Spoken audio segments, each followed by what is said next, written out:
This week we are covering HTML5 forms. There are pages in the book that you need to read, and you also need to go through the lecture demo. Lecture demo has a lot more information on how to use all of the different form elements. There is a link to a video that covers, explains about the forms and the elements that are in this lecture demo. We use forms a lot throughout the different courses, basically from this point on, because they're used to retrieve information from users, and they're also used to display information. They are used to create new rows or records for a database. They're used to update data, and they're used to delete data. They are used in both client-side programming and the server-side programming. So you'll see it in front end and back end. Typically, when you submit a form, it is submitted to a script, and the script handles the processing. The script can be a JavaScript file. The script could also be a server-side language like ASP.NET or PHP. Scripts are used for a variety of reasons. I've listed some of the reasons here, but they are commonly used with forms. So when you are doing the textbook assignment and when you are doing your lab assignment, I actually do give you a script to submit to. It's just a little simple script that basically reads what you're sending and displays it back. But it does give you practice submitting to a script, which is what you do in the real world. Different form elements. I've included a little sampling here along with what they're called. And these all are interactive. And then we go through the form tag itself and the different attributes that are in that tag. In addition to some grouping elements. These are not parts of the form itself. They are elements used to group the different parts of the form. Okay, and field set is one of them. It's used to group logical areas. Legend kind of gives that area a name, and then you have the actual parts of the form. In the form itself, you will typically have some type of an input element that you're going to enter data into. And then there's text that's identifying that. You can associate that identifying text with a label. And that's what this example is showing. So lots of input types for input tags. That's the most commonly used one. And so you can see we have lots of different types, and a lot of them were new in HTML5. In fact, there may be some additional ones now. They're coming up with new ones all the time. In addition to the type property, which is required because you have to tell it, what kind of form element you are creating, there are attributes that you can include, which can limit the number of characters that you can enter. You can actually control the size of the form element itself. You can indicate if it's a drop-down list that you want multiple items selected. If it's a number, you can give it a range, minimum and maximum value, all sorts of different things you can do with the attributes. And we will take a look at some of those in practice in some of the examples. Let's see, a couple things that you should differentiate between or take note of the name attribute and the ID attribute. We know what ID is, right? It's a unique identifier. And we use that in languages like JavaScript. I mean, we can use it in CSS, but where we really use it is JavaScript and client-side languages. Name is kind of the server-side equivalent of ID. Server-side languages use name to target different elements. The other thing that you should pay attention to, size affects the width of the box, but it does not affect the number of characters you can type. Max length affects the number of characters. Then we have something called value and placeholder. So value is default text. So if you don't enter anything, the value gets entered. Placeholder is like a little hint that can display in the entry box, but it is not a default value. Okay, so those are just a couple that I wanted to highlight. And then we get into how do you create all of these different input types and what do they look like? You know, how do you style them? Okay, so you'll see for password boxes with the type of password, it automatically does not show the text that you type. Here, it's showing a placeholder, so you can kind of see, you know, how placeholder works. If we had the default value, that default value would be entered and we'd actually have to highlight it and change it. You can see what radio buttons look like, how to set one of the buttons by default. Same with check boxes, what they look like, how to set one by default. Okay, so as you go through here, you will get a feel for what all of these different elements do. For selecting color, you should see a color picker. Now, it does depend on what browser you're using. Some of these elements look different in the different browsers. But for this color one, you basically have to click on the color and then click away, and it will take whatever color you selected. Okay, so here's a date. Okay, so this is a slider that has a type of range where you are giving it a minimum and a maximum value. And so I will kind of let you read through the rest of this. I think it's pretty self-explanatory. Data lists are new. The thing that you need to kind of look out for here is that the data list is associated with an input element. So it's an input element with a data list element. And the way that they are connected is the input element, you have a list attribute. And whatever you make that list attribute in the data list tag, you have to set the ID to the same thing. Okay, so that's what it's looking for. And you can tell if it works because if you hover over it, you get a list arrow that you can click and you can make selections from.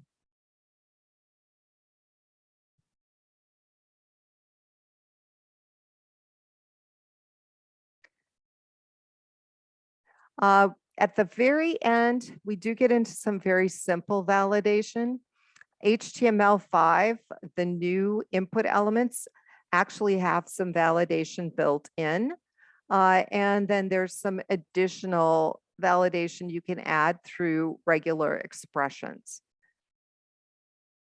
Regular expressions are something that we use in programming languages for validation. And there's a limited use of them here as well.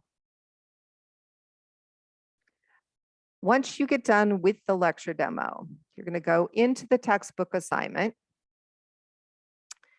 and you are going to create a customer form. And so I'm kind of giving you this background document and the graphic. And this is what you need to enter. And this is, I know, a lot of entry. It is your first form, so it is going to be a lot to enter.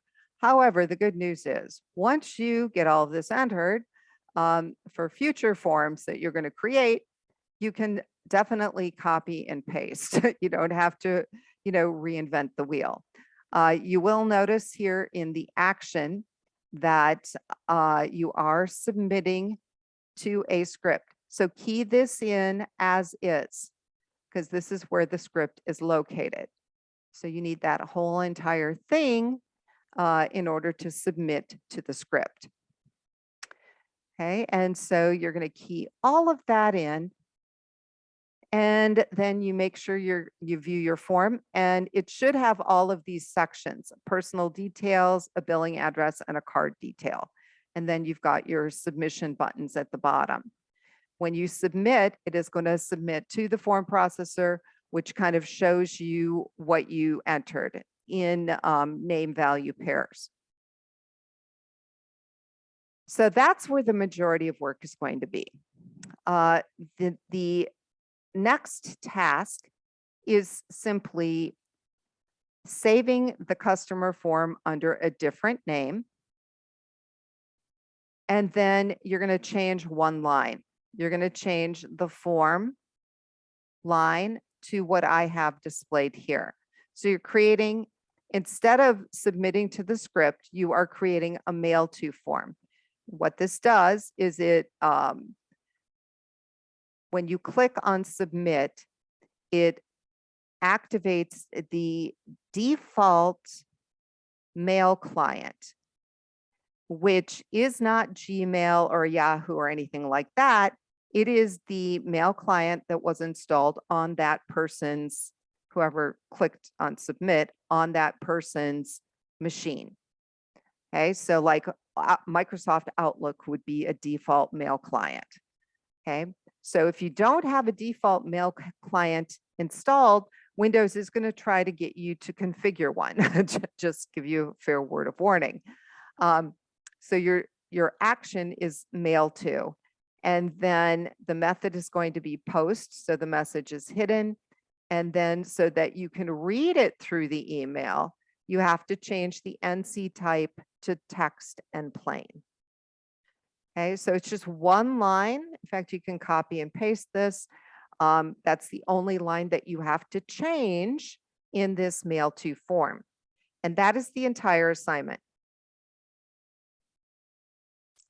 Once you finish that assignment, you're going to go into the lab assignment, where you're going to create your own form.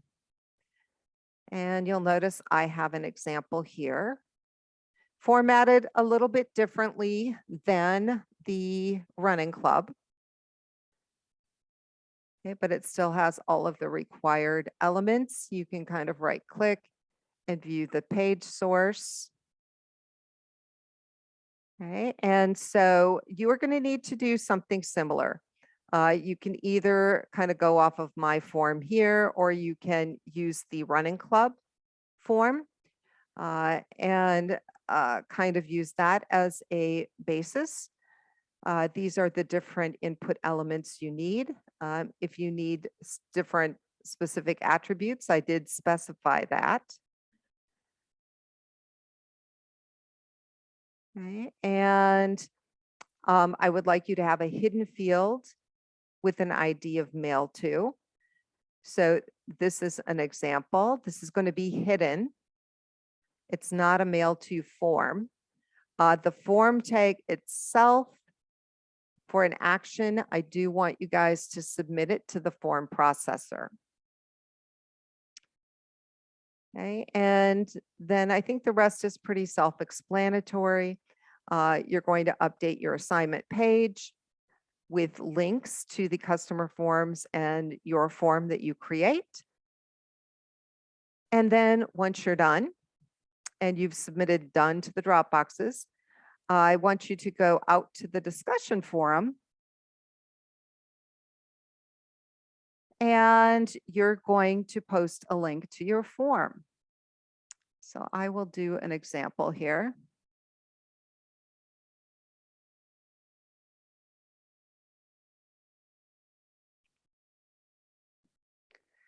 We'll call it student form example. And I'm going to expand this. Let me do my little link here. So I highlight it, Control C to copy.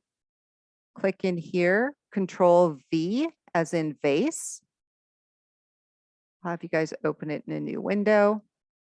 So there's my link. And then I'm going to answer the questions. So I'm just going to Control C and Control V.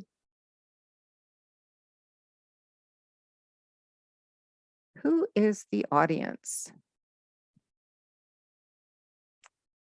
Current and potential students.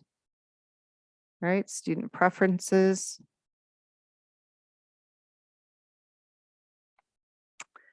What is the purpose? Be to find out. Let's take a little closer look here. When they would like class, basically class credits, degrees, and demographics. Okay.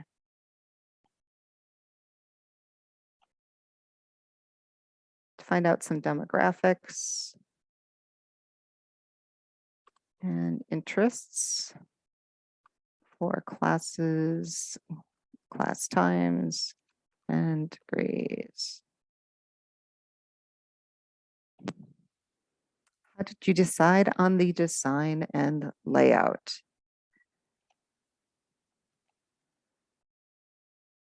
So I wanted it to look welcome and friendly. We're up north. It's kind of the great outdoors up here. So I kind of went with a wilderness theme, and kind of pulled my colors based on what I've got in the background here. So that is how I decided on the color scheme.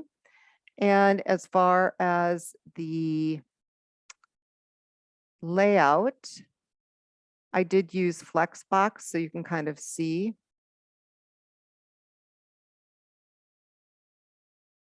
Okay, it's got that flexible box going on.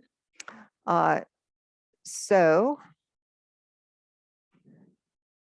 I went with an outdoors theme.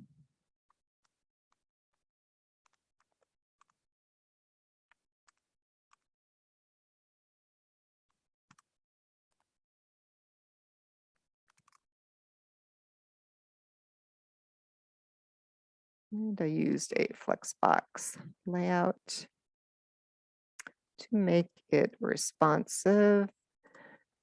And I grouped the data by logical category. Okay, and meaning I've got address together, I've got some survey information together, class information together. So those are logical categories. All right, so that is my example. I'm going to post it, and you guys need to do something similar. And you're going to look at all of your classmates' forms, and then you're going to reply to at least one indicating what you liked about their form. So if you run into problems this week, or if you have any questions, let me know. I am definitely here to help you, and have an awesome week.